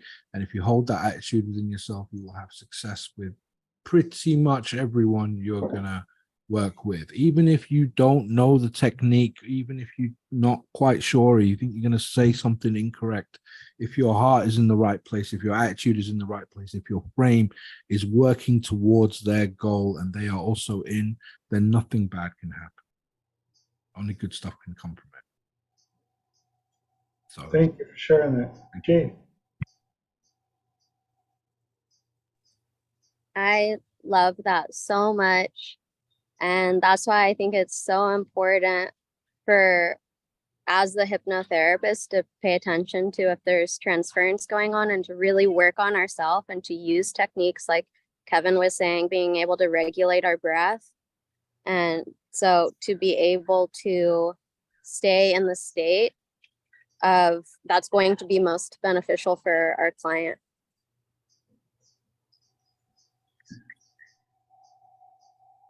Yep, because if you freak out, now you got two people freaking out. Yay! Cool. So that brings us 22 minutes, 21 minutes left. Who's got another question topic? This is a great night. I'm woohoo! This is awesome. I got a question. Good. So yeah, I don't really do one-on-one work, and I'm getting asked to do more one-on-one work. I normally do in groups and audiences. mainly don't do one-on-one work because I just like feel it too much. And I'm like attracting like trauma all the fucking time. Sorry about my language. Trauma all the time. And they're just like attracted. So how do you all deal with like taking on energy? I'm just curious. Who's got an answer? Savo. I might not have the answer. I might have the question. Okay. One thing that I learned from one of the best instructors is he said to me, when the trigger happens, he goes, it's an opportunity for you to change something. So I'm curious, when that happens, what's your perception of the possibility inside of you that's attracting that trauma? Good question. Good question. I get a lot of grief, a lot of breakup stuff, and a lot of mainly a lot of grief. And I'm just like in my own practice, like I don't really like doing that too much. Like I'm good with groups. Like I can help with groups, but like, yeah, I just attract a lot of like grief, death, and like relationship breakup stuff. This may sound like a really obvious question, but what is it about those things, you know, the grief, breakup stuff, and what is it about that you don't like, that gets to you? I mean, yeah, great question. I've gone through that myself. Like I've gone through 2 divorces, tough divorces. This is a great topic today too, on you know, like not chasing and things like that. But yeah, I've just gone through that myself, and just brings that up for me. So maybe it's like unresolved stuff that I need to work on. But yeah, it's just like it's crazy how attraction works like that. And I know how to help people, you know, with just my training and regression training. But it's like it lingers on me. Like I had a friend that she lost her mom recently, and it was just like I helped her out with it, but it was like I'm still trying to get over it, like myself. And I'm like, I don't really like one-on-one stuff, but I would like to like be able to protect myself. So yeah, that's what I'm looking for. And Or any help. if there was a time in your life when you were able to protect yourself, how was that for you? Yeah, just mainly like learning more and more, just learning more and more and feeling it, learning more and more, doing my own hypnotherapy work, my own self work, more and more. So what I hear is you, by learning more and more and doing your hypnotherapy work, then you are able, and you were able in the past, to protect yourself more. yeah, absolutely. Kevin. Yeah, so going on to answering Brian's question there for myself, because when I was doing more actual hypnotherapy, you know, before I was doing the breathwork coaching and everything, my client base was members of the Renaissance Festival community in the US. And they, like me, ran away from college and joined the circus essentially. And there's a whole heck of a lot of emotional dysregulation in that community. And a lot of the stuff of trauma, triggers, you know, relationship issues and horrible stuff. And so what I would do to go and protect myself when I was seeing clients is, before I went and saw the clients, I would sit and have 15 minutes beforehand where I would do a self-hypnosis session, and I would link that with the scents and odors of like what do you call it, Palo Santo, and also having a particular essential oil that I would associate with that state of calm and blissful and peaceful, and then I would go and incorporate that, and I would do that before the session, and then I would do that after every session. It's good practice. And I like Let's do another that. thing Jade put in the comments was, we are our greatest client. And I end up with a ton of relationship stuff, mainly because before I met Dr. David, I needed a lot of work on relationship stuff. And so working on myself made it very relatable to the clients that I get. In fact, a lot of the protocols that I just happen to are downloads make sense to me because that was what I needed back in the day. And as far as energy, I've got snake grass plant over there and a few other things so I can do an energy dump when I'm done. Because there are certain plants that love that, I'm just going to call it feces energy. You get done with certain clients and you're just like,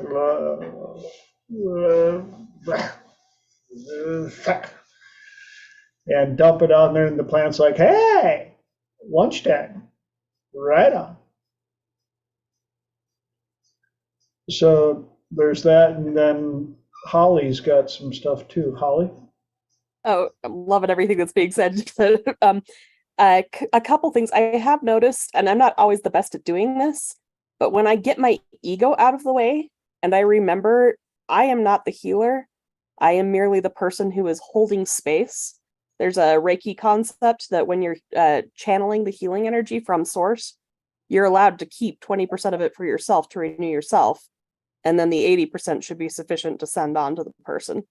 And I notice I do a lot better when I make that a priority rather than making it all about myself. Cool. Thanks for sharing that. Jade? Yeah, it reminds me of something Abraham Hicks said. I don't know if it came from her, well, consciousness really, but how when it comes to source energy sort of flowing through us, which, you know, I'm assuming that you're considering the healing energy really, is that we are the only ones who can pinch ourselves off. And so when we're not filled up with that, we're doing something to sort of pinch ourselves off from that energy. And a client's stuff can trigger something inside of us if we're suggestible to it that, you know, causes us to pinch our own self off from that energy. So I think that would be something to kind of remember, so that you're aware of, like, why am I pinching myself off right now? Good stuff. Elijah? Hello again. I just want to get a little bit practical. Are you aware of Grey Room and Universal Solvent and that kind of thing, Brian? Oh yeah, I'm aware of that. Okay, so I did a lot of Grey Rooms with a lot of people during various trainings and in my own practice, and just generally with my friends, because I asked them, can I practice? And I learned Grey Room so well, and I could do it like without thinking, fully autopilot the Grey Rooms. I could send myself into trance and do a Grey Room because I've done so many of them that it became easy to do it on myself, right? That I would set an intention that I'm going to go through a Grey Room right now.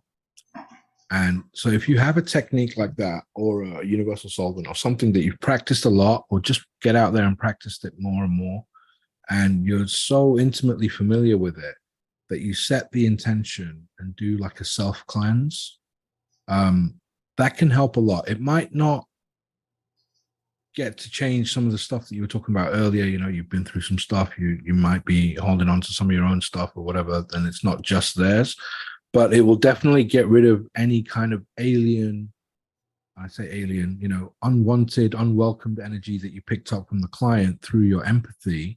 You can definitely do a self cleanse using something as simple as a Grey Room. Love that.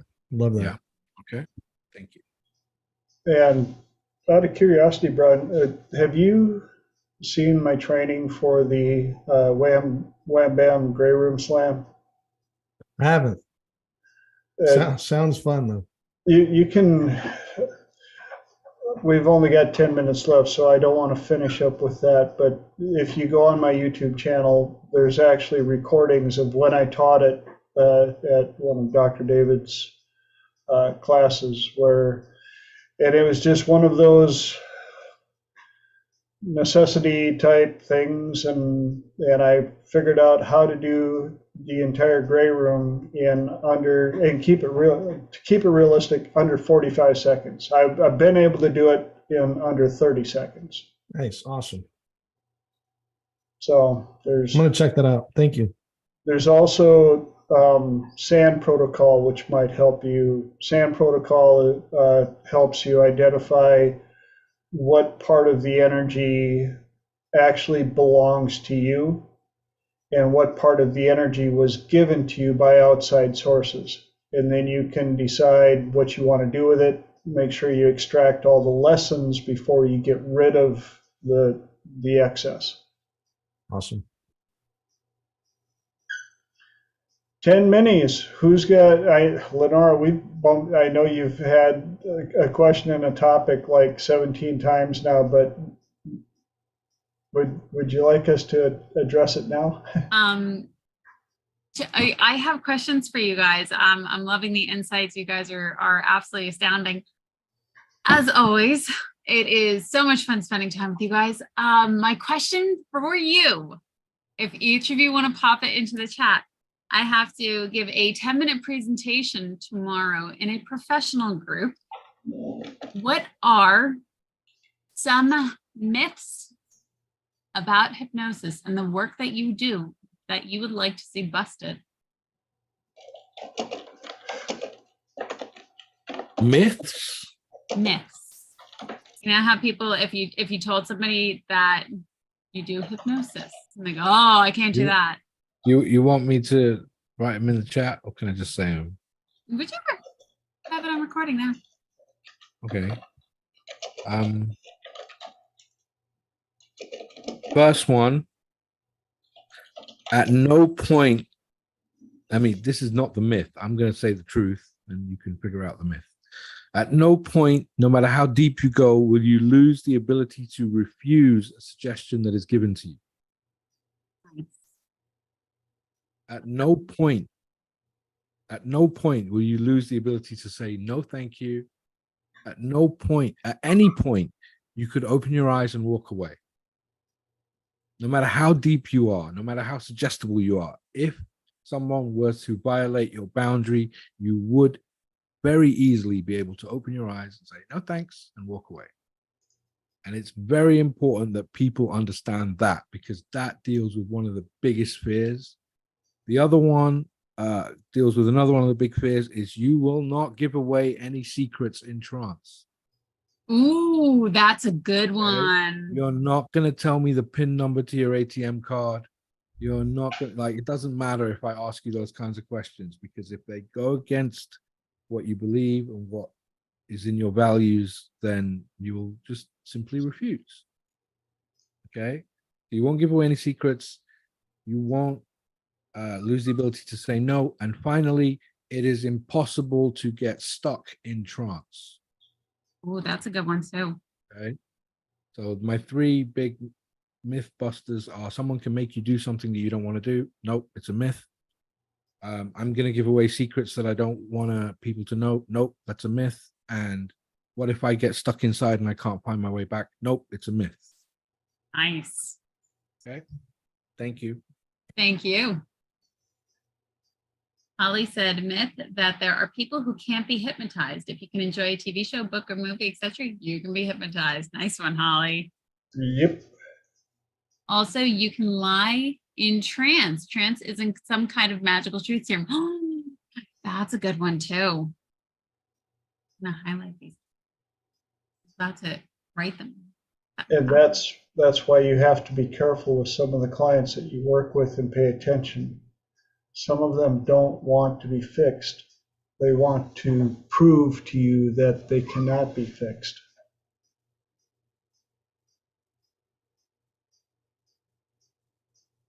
I'll throw one in there. Okay. One of my favorite little deals, and I wish I had a video of it. There was a panel on hypnosis, and there was somebody that came in and stood up in the middle of the console and screamed out that hypnosis is nothing but a placebo. And luckily, there was a very quick-witted, smart person up on the panel that said, placebo, placebo. Oh, you mean that thing that every drug ever manufactured is compared against, that works up to as much as 80% of the time with no interactions? That thing? Wow, what a great endorsement. Thank you. And the person was like, what? And of course the crowd erupted and they were kindly escorted out. But yes, some people say that hypnosis is nothing but a placebo. But what a great placebo. No side I got another one, Lenora.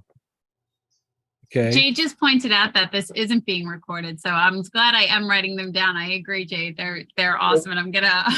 It will be. Listen, I only get my very best stuff when the recording's not recording. We know this, Lodge. But yes, it's on backup, TJ. It's still on YouTube. YouTube. It was Awesome. the Skype recording. Yeah, you can watch the replay still on YouTube. I lost my train of thought now. Oh yes. Sometimes in classes, one of the participants might come up to me and say, "Do you know, I was watching those, the other group of two, and they, one of them, they looked like they were so deep in trance, like their eyes were flickering everywhere, and they came back and they said they didn't remember anything, but I had, when it was my turn, to go in trance, I had internal dialogue, and I remembered most of it. So does that mean that I was in a trance?" And I'll say to them, it means that you were in your trance. Right? Yes. Boom. Okay. Here's the thing. To get really good at going into trance and get really good at interfacing with your own unconscious mind, you have to learn to trust your unconscious mind, right? And another way of saying that is that you would have to learn to trust yourself, right? Now, here's the thing. You are yourself, and even on your worst day, you are a better you than anyone else could ever hope to be, right? And so why would you want to model getting to know yourself better or getting to trust yourself better by looking at what someone else is doing? You got the chance to be you. And so whichever way comes natural, follow it. Because that's how you're going to be able to learn to go deeper with yourself. And it doesn't really matter how someone else does it, right? The only way hypnosis will not work is if you think that the experience you're having is somehow different from the one that you should be having, right? To sit there and think, oh, it needs to be a certain way, and that's not what I'm experiencing. No, that's not what it's about. Okay? It's very personal, it's very bespoke, it's very individual, it's unique for each of us. And once they understand that they have an active role to play and that there is no expectation for them to live up to, that's when they'll be able to let go a little bit and go a little bit deeper and have that better experience that we want them to have, right? So I don't know if there's a myth in there somewhere, but yeah. Love it. I'm going to name it a myth anyway. It's all perception. And to add to that, for those of you that are watching the recording are kind of wondering, even for us professionals in the trade, it can still be a challenge to be the driver and the passenger in the same vehicle. It's fun to listen to a lot of things or watch certain things, but if you're not getting the results that you were hoping for, reach out. We still do it ourselves.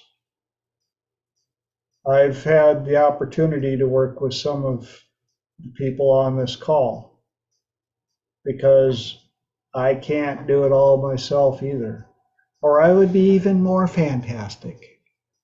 And you guys wouldn't be able to handle me because I couldn't handle me. I wouldn't be able to walk through a door. My head would be so, I'm just me. But yet I wouldn't be just me without you guys. And being the fact that we're at the top of the hour, that means I get the opportunity to once again thank you with every cell and piece of my DNA to say thank you, thank you, thank you for making this possible. I will always say that the one thing that I cannot give back to you is your time. So for you to invest your precious, precious commodity here on this platform, to share your insights, your knowledge, and your abilities with not just me, but everybody else that's going to watch the recording. I don't have the vocabulary to properly thank you. So I will just let you know that's where I stand. And I totally look forward to seeing your amazing faces again in 7 days for episode 81. And until then, please go out into the world, make the world a better place, be nice to people, and take care of yourself. Good night, everybody. Thank you, TJ. Good night, everyone. Thank you. Thank you, Bye, TJ. guys. Thank See you, you later. everybody. Thank you. Thanks.